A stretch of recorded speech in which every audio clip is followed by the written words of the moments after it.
হে আমার রব, আপনি আমায় যতটুকু ভালোবাসেন আমি হয়তো কখনোই আপনাকে ততটা ভালোবাসতে পারবো না।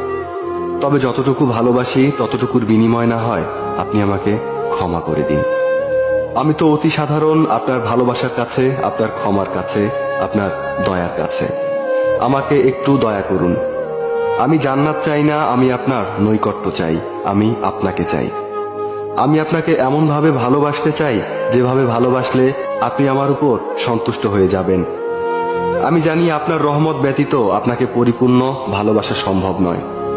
তাই আমার উপর বর্ষণ করুন আপনার রহমতের বারিধারা। আপনিই তো জানেন আমার সবকিছু, আমার সকল গোপন পাপ, পৃথিবীর কেউ না জানা আমার সকল অন্যায়, আমার নিজের নফসের উপর আমার জুলুম, এ সব কিছুই তো আপনার জানা। আমার এমন কোনো গোপনীয়তা নেই যেটা আপনি জানেন না। তাই তো আমি একমাত্র আপনারই প্রার্থনা করি, সেজদায় নত হয়ে একমাত্র আপনারই অনুগত্য প্রকাশ করি, দুহাত তুলে একমাত্র আপনার দরবারেই ক্ষমা প্রার্থনা করি। আপনি আমার আত্মাকে পরিশুদ্ধ করে দিন, পূর্ণ করে দিন আমার সকল নেক ইচ্ছেগুলোকে। আমি তো গুনাহগার, আপনার অসীম ভালোবাসার চাদরে আমাকে জড়িয়ে নিন।